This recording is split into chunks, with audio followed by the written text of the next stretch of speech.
do it. GankStars Vega versus Noble eSports. We've loaded into the Halcyon Fold, so let's throw it over to our casters, Jump and Sona. Take it away, guys. Welcome back to this third game on the Halcyon Fold. It's going to be incredible.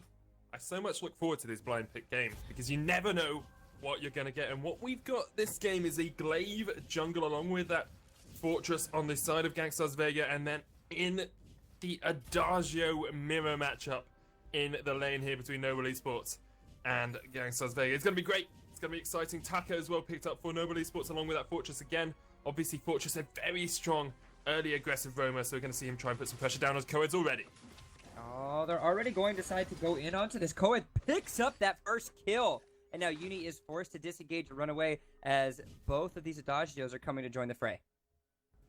Really nice pressure there by a glaive to put the damage down with the afterburner, but knocks him back, picks up the first kill. And Fortress falls already. 1-0 to Best Chuckane. He's the better Fortress at the moment. Uni going to try and put some damage down here. They're feeling the strain on GankStars Vega because you have to back away. Look at how low Coeds is. He'll survive for now. Uni and Rice going to try and restart this fight in just a second. The Adagios are in the lane. It's just the Fortress and the glaive against that Fortress and Taco as well. Looks like Noble eSports will have to back away from this one in just a second. You can't chase for too long. Still level 1 on Rice Go. I mean, they're still going to chase again. I say that like they can't chase for too long. They chase, pick up a kill. And now Xenotech's come across as well. And Best Chuckane might go down here. He will fall. And Uni picks up his first kill of the game. The Taka getting snowballing very quickly into this one. So I love how that entire segment played out because the communication between Xenotech and the rest of his team was very clear. Both members, Uni and Riceco, said that they were going to try into they were going to chase into this. They chase into the jungle, so Xenotech hard pushed that wave as fast as he could and was able to then rotate down and pick up the assist onto that. This speaks very highly of the communication between this Noble eSports squad, because being able to successfully choose the strategy that you're going to have and make sure that you have matching aggressive behavior between all of your players definitely is something that you can speak as a highlight for this Noble squad. Oh, definitely indeed. And they've already pushed themselves almost 1,000 gold in the lead. Xenotech's going to stay in that lane, farm himself up as much as he can. And something we've seen a lot in this game is the Fortresses in this series, Fortress comes up around this level 3 mark just to protect their laner, whether it be an Adagio or a Ringo, is what we saw in the last game, just to make sure that no one's going to go too aggressive. Uni's going to try and sneak in here, and Chicken123 backs away towards his turret. We'll be able to clear that way pretty quickly anyway with that Gift of Flame, and now they're going to try and put some pressure down into the enemy jungle. Yeah, and look with this. Again, push up the wave, then try to get the roam around. Xenotech again.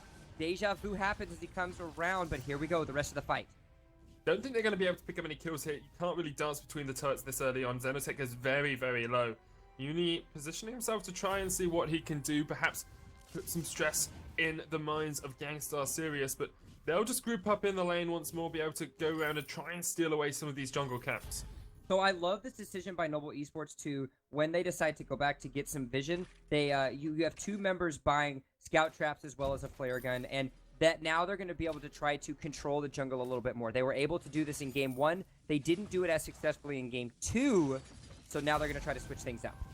Well, speaking of 2, that's going to be the second kill of the game for Taka. They managed to pick out that Adagio as he went roaming down towards his team. Coeds and Best Chuckane left him for dead, but Coeds might be the next target here for the side of Noble eSports. They're going to jump onto him, and now he's trying to retreat around these bushes. Has got that afterburn available in a few seconds, but 5 seconds too long for him as he does get taken out. 2 kills still on that Taka, and the second kill picked up for the Fortress as well. Now Best Chuckane will get taken out by Uni, unless the Gift of Fire not quite enough to heal him up. Uni picks up his third, and it's an impressive run for Noble eSports. Another fed Taka. I think we've seen how this game works out before. And Uni being able to pick up those 3 early kills, it's just working leaps and bounds for Noble eSports. And again, taking a page out of what we're known to see from the GankStar squad, of having that aggressive strategy, being able to just come into the enemy jungle and show all of that extra pressure through their locationary tactics. It's proving out to be so successful. They've got a lot of counter jungling techniques, been able to come through, and it's all on the back of Uni and Riceco both being able to have the pressure that they have, really showing good things for this Noble squad. I think locationary is a new word for my dictionary that I'm going to write down. An esports word with jump. You should do it. You should do it as like a YouTube series. Esports words with jump. And speaking of esports word, the word at the moment is hero killed. In fact, that's 2 words. And it will be the 2nd kill of the game for GankStars Vega. Chicken123 trying to put some pressure down onto Xenotech, who will be able to back away Uni there as well. But not the best positioning for Raisko as he gets taken out.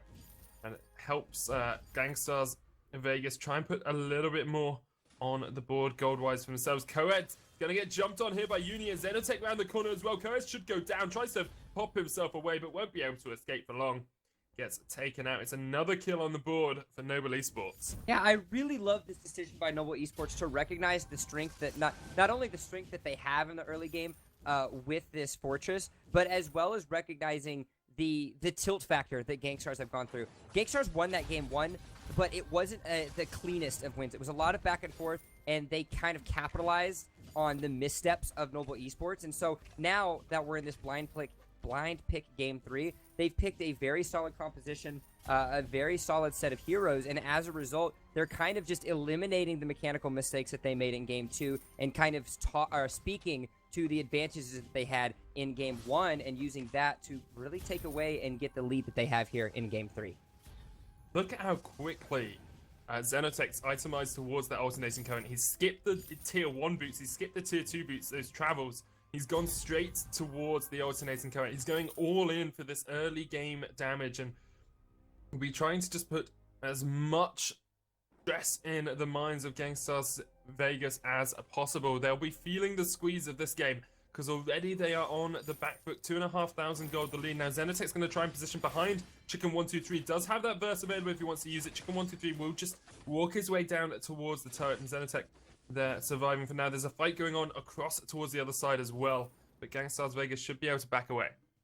And I love the respect that you have coming out of GankStars Vega because they recognize that how strong Uni is on this Taka, and so they went with 2 very early armor items with Coeds and Best Chuck NA. They knew that he's just doing so much damage, so they had to find some way to kind of mitigate the deficit that they have and to kind of help them kind of claw themselves back out. But they're not going to be clawing back out anywhere when you're getting payouts like that. 261 gold going into all 3 members now of Noble Esports, and they're just on a roll. They're really fixing the mistakes that they had in game 2 and kind of going back to their roots and doing what they did well in game 1. And then even here now for game 3, they're taking a page out of the GankStars book by putting Uni on this jungle Taka, and it's proving out to be a very successful endeavor. That it is already goes in the 2v1. Level 9 to level 5 and 6. He can put a huge amount of damage down here if he uses it properly. Raisko there as well. They're trying to help secure this minion mine. Adagio has joined Xenotech. Both the Adagios are here, and look at the damage coming down onto Coes there. GankStars Vegas are on retreat already. Best Chuck NA will get taken out. Now they're going to turn on towards Coes. Attack of the Pack was popped, but I don't think it's going to be enough for them to dive underneath the turrets for now. No. They manage to take the kill. They get out. They secure that minion mine for themselves as well in just a second. And another little bit of a lead taken by Noble Esports. And it's because of that very aggressive start that Xenotech went, bypassing the early boots and going straight for that alternating current, has allowed them to snowball this advantage that they have. This speaks to their ability to use that advantage. Something that you talk a lot about. Oh, we're gonna have to pause on that talking. His chicken goes down. Well, he's not doing much talking. He might be doing some squawking as he goes back towards the hen coop, back towards the fountain, and now Noble Esports are able to try and put the pressure down onto this turret. Afterburn comes in by Coeds, and he might get the kill onto Raisko. Burst is used, but it's not going to connect onto anyone. And now Best Chuck and Coeds can try and re-engage onto this fight. Uni and Xenotech still alive, though. The turret doesn't fall, and it's a 1-for-1 trade. A 1-for-1 trade, but you still have complete jungle control by this Uni squad. The second that these minions camps are spawning, Uni and the rest of Noble Esports are there, starving out Coeds and Best Chuck NA in this jungle, and it's just really creating the deficit that you see. 4,000 gold. They haven't been able to go back in and invest in any kind of vision control either. Flare gun being the only one, because they have to pump as much of their gold as they can into these items because they haven't hit any kind of spikes. You've got a Fountain of Renewal as well as an alternating completed. You don't even have the first big item completed on a Coeds at 10 minutes into this game, and so you can really see the struggle that they're facing with this deficiency. Most definitely, especially with the Sorrow Blade already done on Uni as well. He's 5-0-3. That Tucker getting huge, and we can see why it was banned out against him in the first game of this series. Picked up in the second. Haven't actually seen a huge amount of Tucker play across NA. We saw a couple of games of it yesterday, but really showing us how strong this hero can be when in the right hands. On this 1.17 patch. Koa's going to try and look towards this gold mine, but decent payouts collected there by Noble Esports, and they're going to jump onto that glaive. He has to afterburn away, and now they're going to turn their attentions onto Chicken 123. The shield is back up for that turret, but with a few minions, Noble Esports should be able to take this one down. So here is where Noble Esports starts to really take advantage. Oh, but just we say that attack of the pack, double attack of the pack comes out. There's so many packs, it's very hard to follow them all, and Chicken 123 will get taken out as well. It's 2 kills already on the side of Noble Esports, and they're going to try and chase Best Chuck and A underneath that turret in the lane, but decide against it. Actually, we see the Fortress falling as well. Ricego gets taken out by the turret, not the best from him. It's a V Fortress kill, but they will take the advantages where they can. They pick up a couple of kills, they pick up some damage onto that turret as well. Now, Noble Esports will back away once more. So here is where Noble Esports can really take the advantage that they created and push it into something else. Because they were able to get that tier 1 turret, they can starve out the jungle even more because they can keep that minion wave pushed up. They can make sure that they have the scout traps and the flares available to ensure that they have complete vision control of the entirety of this GankStars squad, and it's really going to allow them to start pulling into things up and well. We're getting closer to the 12-minute mark, so I look to see some infusions being bought within the next 60 to 90 seconds, getting ready for that Kraken that's going to be spawning at the 15-minute mark, and I feel that that's kind of the nail in the coffin if they can get it there. If they can continue to keep this gold advantage and make sure that that deficit isn't made up at all by the GankStars squad, they wait, they get one more solid payout from the gold mine, they allow the Kraken to spawn, they use those infuses as well as these next item spikes, and really use it to close out the game. That's definitely the probability here for Noble Esports. They've got a big advantage against this GankStars Vegas squad, and GankStars Vegas will feel disappointed if they don't manage to win this series. Like, they were one of the big names coming into this, perhaps underperforming slightly, but very experienced across the board, and had the opportunity to try and qualify for the NA finals. Of course, if they lose this, they definitely will not qualify, and that's a huge thing for them to be knocked out of the spring split finals. Now, Noble Esports taking away those jungle camps once again are going to see what they can do. Probably go for the minion mine in just a second. They actually try and go in. Uni's going to jump in onto Chicken 123, and Chicken 123 gets absolutely roasted. He's been deep fried, gone to KFC. They put some special herbs and spices on him, and they've had him for lunch as they take him down in basically no time at all. Hey man, that is a Vainglory special. The Adagio wings for lunch with a side of ranch. It's something that we all enjoy from time to time, and the members of Noble Esports are certainly enjoying it as they have taken down Chicken 4 times in this game. The 0-4-2 stat line, not something to be proud of, but Noble Esports is staying true to their name with some noble plays, some fantastic macro movement strategy, and as a result, it's got them the 7,000 gold lead that they have. Huge gold lead, 7,000 as you, well, it's actually 6,000, but I didn't want to insult your NA education by doing the maths correctly. Okay, it happens. It's Sunday. It's the North American day off, so we're not supposed to not supposed to be at the top of our mathematical skills. That explains your performance in a lot of esports as well, because Sunday tends to be grand final day, doesn't it? Do you just are all the teams just taking the day off? Or? Please, just mercy on my soul, and that's what GankStars is saying at this point. Mercy on our souls, because they showed so much life in game 2. The analyst desk was excited for game 3. Rome, explaining and predicting that we're going to see a lot of game 3s, but they just haven't stood up to the march, and that's kind of the difficulty that they faced in the last qualifier. Is they had a lot of expectations. They had a disappointing showing in the first qualifier, and they needed to be able to earn this respect back, and they're just not doing it at this point in time. They're letting the members of Noble Esports outplay them tremendously all across the board, and their positioning, the way that they're playing these heroes, it's just not working out to their favor. But you have to give credit where credit is due, because Noble Esports is doing just that. Every member contributing all across the board and making sure that there's a reason why they're wanting to make it to the round of 8.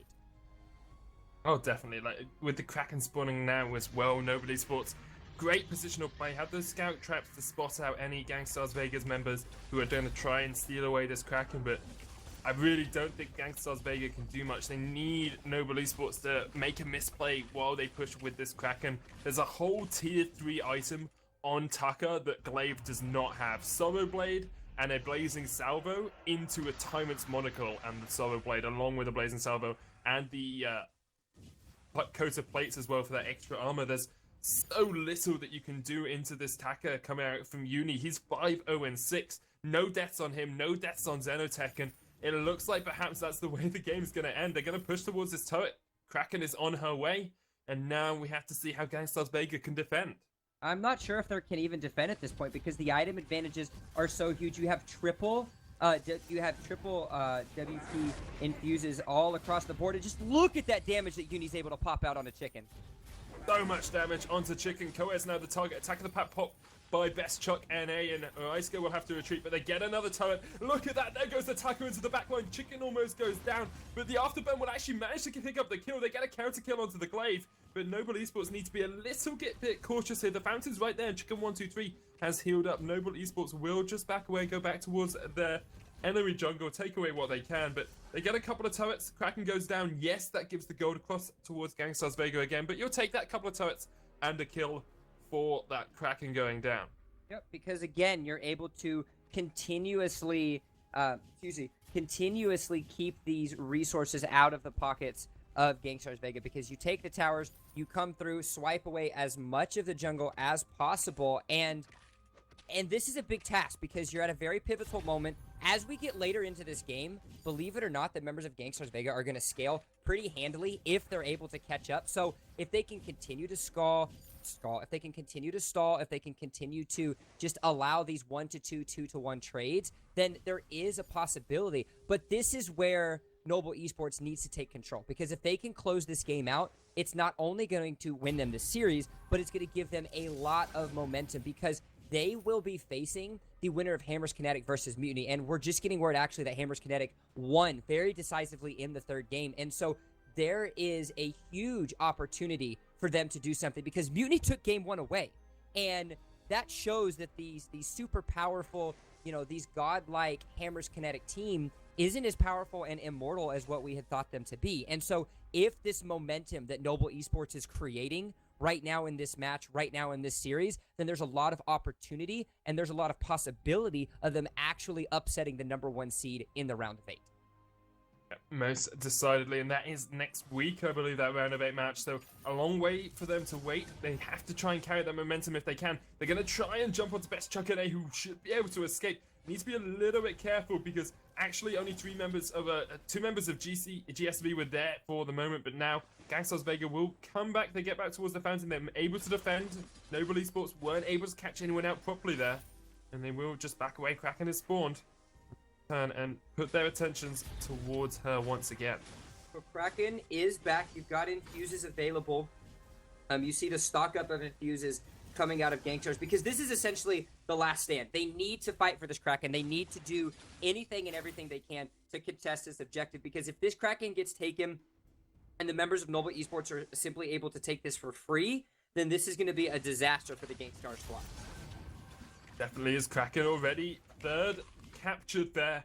They're going to keep the focus on that. GankStars nowhere near this. There's no way they can contest this at all. They're just going to have to back away. They might try and push in now, but already Noble Esports have got it. I think GankStars Vegas were just a little bit slow on that. They seemed to go for the pressure but not realize it was already taken away. Did have the flares available on Best Chuck NA, so could have chucked a couple of those out to try and spot it out. Weren't able to see it. And a 7,000 gold lead now being pushed by Noble Esports with that Kraken as well. Just the 2 turrets left, the Vayne turrets available for GankStars Vegas. They have, of course, got all of their ults up and ready for this fight. It's going to be a big one. It looks like Kraken's going to start moving in towards the base of GankStars Vegas. That's the Bone Star. The items are big for GankStars, so this is a big opportunity. Xenotech goes very low, but he'll survive for long enough to take down one. Rice go down as well, and it looks like Uni's just going to go for the turret. Yeah, but look at the Kraken. The game. He's a 1v2. He's going to cheat, trying to go for this Vayne Crystal. The Kraken's still alive. What do GankStars Vegas prioritize here. Uni will jump back across, and the Vein Crystal's going to go down. There's no way they kill the Kraken in time. It's a 2-1 win for Noble eSports against GankStars Vegas. What a game by them. Little too late, and GankStars just aren't able to pull it out. Uni, Rysco, Xenotech, this Noble eSports squad fixing the mistakes that they had in Game 2, pulling out to another very handily won game for Game 3, and they're going to be going up against, like we said, this Hammers Kinetic squad. Hats off to Mutiny for being able to take a game away and show the world that this Hammers Kinetic squad isn't as prestigiously phenomenal as we had thought them to be. And now Noble eSports next week gonna have an opportunity to be able to knock down the giants of Hammers Kinetic. A big opportunity for them in that round of 8. We're going to pass it back across towards Humanist and Roman.